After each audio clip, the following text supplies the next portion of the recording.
अस्सलाम वालेकुम एवरीवन। तो आज हम डिस्कस करेंगे RH आइसोइम्यूनाइजेशन। इसमें हमारे लर्निंग ऑब्जेक्टिव्स होंगे। हम डिफरेंशिएट करेंगे एरिथ्रोब्लास्टोसिस फेटालिस वर्सेस हाइड्रॉप्स फेटालिस, इन दोनों में क्या डिफरेंस है। ठीक है, उसके बाद RH एल्यूमिनाइजेशन का concept, hemolytic disease of newborn और RH anti antibody, RH antibody की टाइमिंग कब हम देंगे और इसका डोज क्या होगा। ठीक है, ये हम डिफरेंशिएट करेंगे इन दोनों में से, और उसके अलावा कुछ जो एसोसिएटेड कंडीशंस हैं इससे रिलेटेड वो हम डिस्कस करेंगे। ठीक, तो लेट्स मूव फॉरवर्ड। तो होता क्या है बेसिकली, लेट्स सपोज कि अगर मदर RH नेगेटिव है, ठीक है, और फादर RH पॉजिटिव है, इन दोनों का जो बेबी है वो है RH पॉजिटिव। ये डिपेंड नहीं करता कि RH फादर जो है वो होमोजाइगस है या हेटेरोजाइगस है, क्योंकि होता क्या है कि अगर फादर हेटेरोजाइगस भी है तो उसमें 50% चांसेस है कि बेबी हमारा RH नेगेटिव हो। लेकिन क्योंकि प्रायर टू डिलीवरी हमें ये पता नहीं होता कि बेबी RH पॉजिटिव है या नेगेटिव है, तो हम प्रिज्यूम करते हैं कि बेबी RH पॉजिटिव ही होगा। जब मदर RH नेगेटिव हो और फादर RH पॉजिटिव हो तो हम प्रिज्यूम करते हैं कि जितने भी बेबीज़ होंगे वो RH पॉजिटिव होंगे।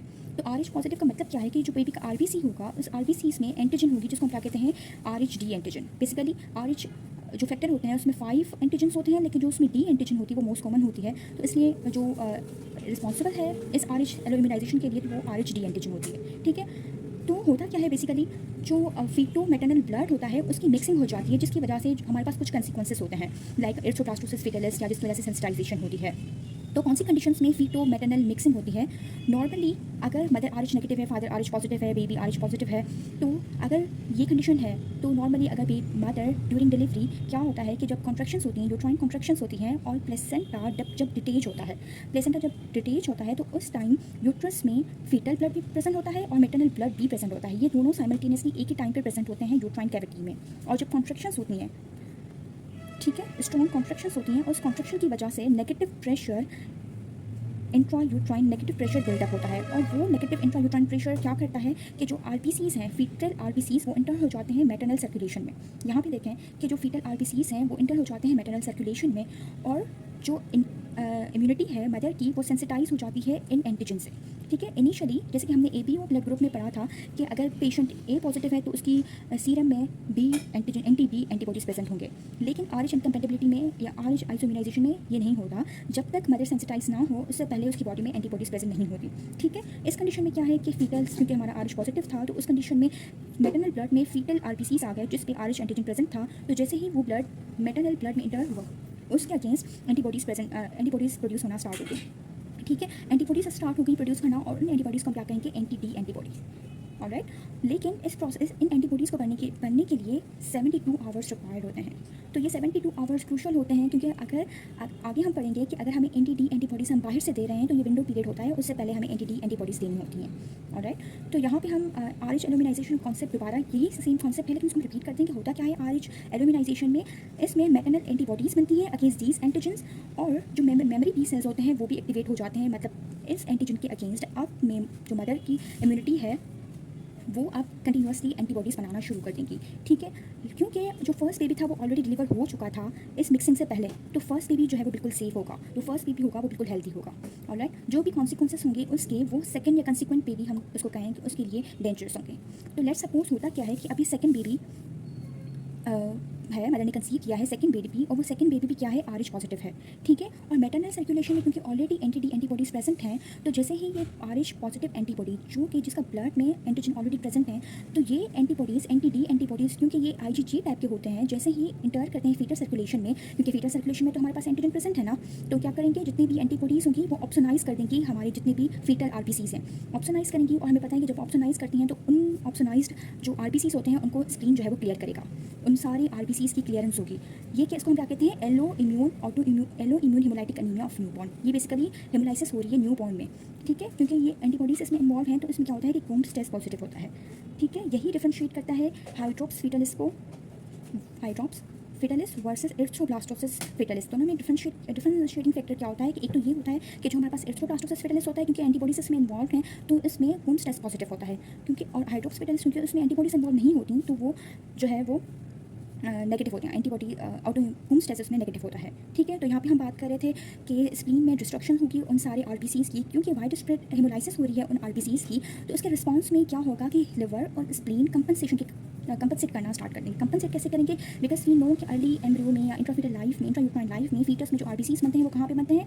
वो इनिशियली लिवर और स्प्लीन में बनते हैं। तो लिवर और स्प्लीन में जब आरबीसीज प्रोड्यूस होंगे तो इनिशियली जो आरबीसीज वो कौन से होते हैं? एरिथ्रोब्लास्ट जिनको हम कहते हैं, तो वो प्रोड्यूस होंगे। ठीक है, तो यहाँ पे एरिथ्रोब्लास्ट हमारे पास स्टार्ट हो गए। ठीक है, जिसको हम क्या कहेंगे? एक्स्ट्रामेडुलरी हेमेटोपोइसिस हो गई। यहाँ पे भी स्प्लीन हमारा बढ़ रहा था। क्यों स्प्लीन हमारी स्प्लीनोमेगेली क्यों हो रही थी? क्योंकि वहाँ पे सीक्वेस्ट्रेशन हो रही थी, क्योंकि जितने भी ऑप्सोनाइज्ड आरबीसीज थे वो स्प्लीन में आ रहे थे। और यहाँ पे एक्स्ट्रामेडुलरी हेमेटोपोइसिस की वजह से हेपेटोस्प्लीनोमेगेली होगी इस पेशेंट में, इस बेबी में। ठीक है, क्योंकि बहुत ज़्यादा हीमोलाइसिस हो रही है तो जो बिलिरुबिन की कंसंट्रेशन है वो भी बहुत ज़्यादा बढ़ जाएगी। अगर 20 mg से ज़्यादा होगा हमारे पास बिलिरुबिन तो वो कर्निक टेरेस भी कॉज कर सकता है, क्योंकि एक्सटेंसिव होती है तो ये कंडीशंस होती हैं। ठीक है, एरिथ्रोब्लास्ट यहाँ पे स्टार्ट हो गया तो हमने कहा एरिथ्रोब्लास्टोसिस। अब हाइड्रोप्सिटिस कैसे होगा कि जब सीवियर एनीमिया होती है, सीवियर एनीमिया की वजह से हाई आउटपुट कार्डियक फेलियर होता है, और हाई आउटपुट कार्डियक फेलियर की वजह से वी नो कि जब हाई आउटपुट कार्डियक फेलियर होता है तो थर्ड स्पेसिंग होती है और असाइटीज़ होती है और प्लूरल इफ्यूजन होती है। तो ओवरऑल पेशेंट जो बेबी होता है उसकी बॉडी स्वेल होना स्टार्ट हो जाती है। उस स्वेलिंग को हम क्या कहते हैं? हाइड्रोप्स फिटलिस। तो ये हाइड्रोप्स फिटलिस और ये एरिथ्रोब्लास्ट मिल के क्या करते हैं? ये बनाते हैं एरिथ्रोब्लास्टोसिस फिटलिस। ठीक है, तो ये कंडीशन है और इसमें क्या होता है कि फीटल डिमाइस के चांसेस बहुत ज़्यादा होते हैं इस कंडीशन में। ठीक है, एरिथ्रोब्लास्टोसिस फिटलिस। इवन दो हमारे पास कुछ मैनेजमेंट की इसके हैं। ऑलराइट, सो लेट्स सपोज अगर पेशेंट को एरिथ्रोब्लास्टोसिस फिटलिस हो गया है तो उसके लिए हम ट्रीटमेंट क्या करेंगे वो हम आगे डिस्कस करेंगे। और अभी हम ये डिस्कस करेंगे कि जो एरिथ्रोब्लास्टोसिस फिटलिस है उसको हम प्रिवेंट किस तरह से कर सकते हैं। ऐसा ही सेट कि फ़र्स्ट प्रेगनेंसी तो हमारी बिल्कुल सेफ़ होगी, फर्स्ट बेबी होगा वो बिल्कुल हेल्दी होगा। जो भी प्रॉब्लम है वो सेकंड या कंसेक्यूटिव जितनी भी प्रेगनेंसीज़ हैं उसके लिए होंगी। ठीक है, तो हम जो सेकंड बेबी है उसको भी प्रिवेंट किस तरह से कर सकते हैं कि हम जो भी हमारे पास फर्स्ट विज़िट के लिए जो प्रेग्नेंट लेडी आएगी उसमें हम RH स्टेटस चेक करेंगे कि उसका RH स्टेटस क्या है। लेट्स सपोज अगर मदर RH नेगेटिव है तो हम कैसे प्रोसीड करेंगे? अगर मदर RH नेगेटिव है तो इमीडिएटली हम क्या करेंगे? फादर का स्टेटस चेक करेंगे। अगर फादर RH पॉजिटिव है तो आई ऑलरेडी टोल्ड यू कि हम प्रिज्यूम करेंगे कि बेबी भी RH पॉजिटिव होगा। ठीक है, तो उसके लिए हम क्या करेंगे? आफ्टर 20 वीक्स हम मंथली NTD लेवल चेक करेंगे मदर में। लेट्स सपोज अगर कंसिक्वेंटली RH स्टेटस जो है वो NTD लेवल पेशेंट में या मदर में हमारे पास नेगेटिव, कंसिक्वेंटली नेगेटिव ही आ रहा है कंटिन्यूसली, तो हम प्रोफाइलेक्टिकली एक 28 वीक पे और एक immediately after delivery with in 72 hours हम क्या देंगे? NTD एंटीबॉडी देंगे। ठीक है, ये NTD एंटीबॉडी बेसिकली करेगी क्या? ये बहुत ही इम्पॉर्टेंट है कि जो भी हमारे पास फीटल RBCs इंटर हुए हैं मैटरनल ब्लड में जितनी भी ये फीटल RBCs आए हैं, हमारी जो एंटीबॉडी होगी वो इनको ऑप्सोनाइज करेगी और न्यूट्रलाइज करेगी। ठीक है, न्यूट्रलाइज करेगी इतने RBCs को। ठीक है, और ये जो एंटीबॉडी होती है वो हम एक्सटर्नल जो प्लाज्मा होता है। ऑलराइट, तो सेकंड कंडीशन हमारे पास क्या है कि हमने जो डिफरेंट कंडीशंस डिस्कस की थी, लाइक अदर देन डिलीवरी हमारे पास दूसरी भी कंडीशंस होती हैं जिसमें क्या होता है? फीटल और मैटरनल ब्लड की मिक्सिंग होती है, like molar pregnancy, spontaneous abortion, ectopic pregnancy और एब्डोमिनल ट्रॉमा या फिर एमनियोसेंटेंसिस या कोरियोनिक ब्लड सैम्पलिंग। इन सारी कंडीशंस में भी क्या होता है? फीटर्नल और मैटरनल ब्लड की मिक्सिंग हो जाती है। ऑलराइट, तो लेट्स सपोज अगर पेशेंट को एब्डोमिनल ट्रॉमा हुआ है जिसकी वजह से मिक्सिंग हो गई है ब्लड की, ठीक है, और वो 28 वीक पे हुई है, तो सबसे पहले हम क्या करेंगे? हम एक टेस्ट करते हैं जिसको हम कहते हैं क्लीवर पेटकी टेस्ट। ठीक है, इसमें क्या करते हैं हम? ये हमने बेसिकली करना क्या होता है कि नॉर्मली हम जो डोज देते हैं NTD का वो कितना होता है? 300 माइक्रोग्राम।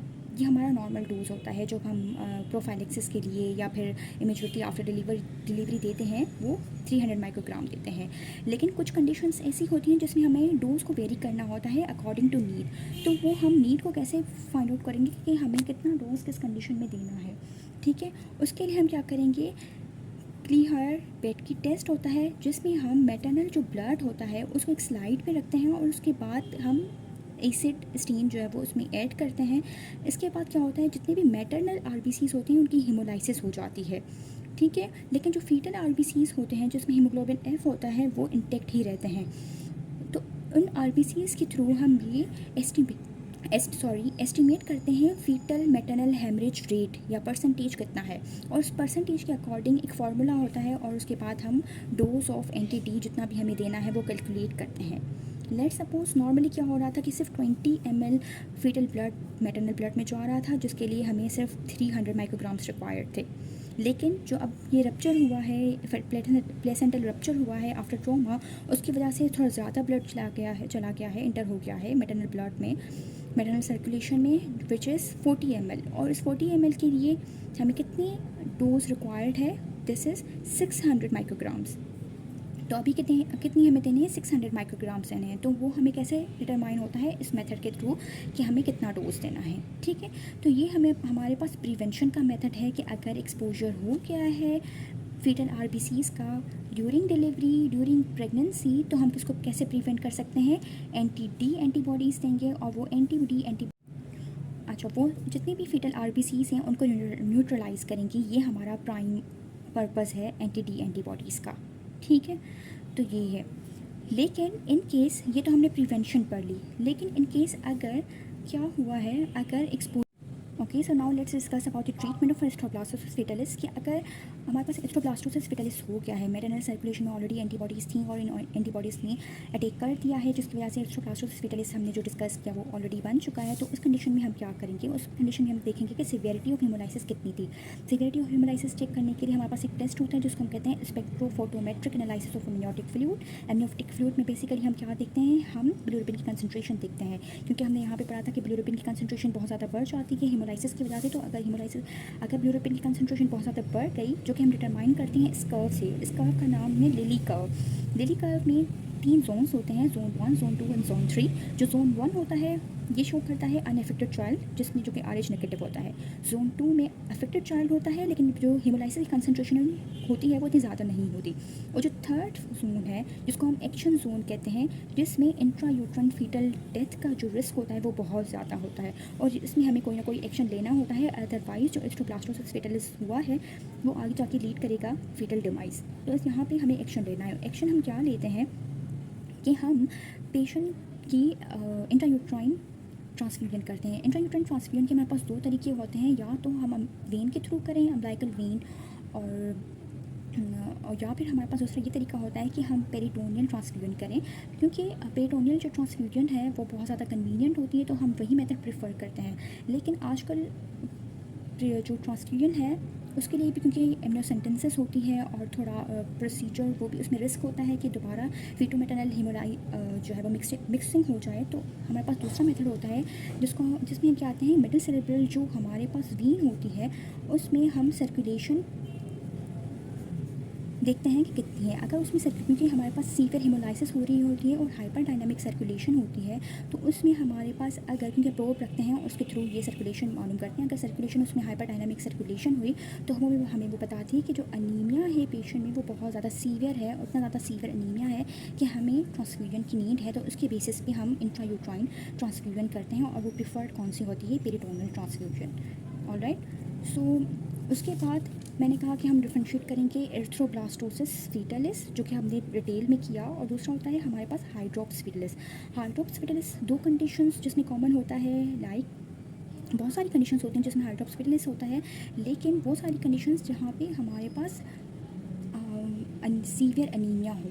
सीवियर अनीमिया की वजह से क्या होता है? Congestive high output cardiac failure होता है, और हाई आउटपुट कार्डियक फेलियर की वजह से इनिशियली तो हमारे पास टेकिकार्डिया होता है पेशेंट को, और हाइपरडायनामिक सर्कुलेशन होती है, लेकिन इवेंचुअली क्या होता है कि हार्ट फेलियर हो जाता है। हार्ट फेलियर की वजह से प्लूरल इफ्यूजन और असाइटीज़, और ओवरऑल जो बेबी होता है वो स्वेल हो जाता है। ठीक है, ओवरऑल बेबी स्वेल हो जाता है, स्वेलिंग हो जाती है पूरी बॉडी की, जिसको हम क्या कहते हैं? हाइड्रोप्स फेटालिस होता है, हाइड्रोप्स फेटालिस कहते हैं। ठीक है, हाइड्रोप्स फेटालिस। और ये क्यों होता है? मैंने आपको कहा सीवियर अनीमिया। सीवियर अनीमिया दो रीजंस की वजह से हो सकता है। एक तो हीमोग्लोबिन जो हमारे पास ए है उसकी प्रोडक्शन डिक्रीज़ हो जाए, जिसमें हम अल्फ़ा थैलेसीमिया में हमने पढ़ा था। अल्फ़ा थैलेसीमिया जो टाइप 4 है हमारे पास, उसमें हमारे पास हाइड्रोक्सीविटिलिस बनता है, जो कि कोई भी हमारे पास हीमोग्लोबिन ए उसमें कोई भी चेन नहीं होती, 4 हीमोग्लोबिन की जो चेन्स हैं वो मिसिंग होती हैं, और सीवियर उसकी कंडीशन कौन सी होती है, अल्टीमेटली हमारे पास हाइड्रोक्सीविटिलिस बनता है। दूसरा क्या होता है, पार्वोवायरस B19। पार्वोवायरस B19 में भी क्या होता है कि जो प्रोडक्शन है आरबीसीज की बोन मैरो में वहीं सप्रेस हो जाती है, और सीवियर अनीमिया होता है। सीवियर अनीमिया की वजह से ये सारी कंसिक्वेंसेस होते हैं,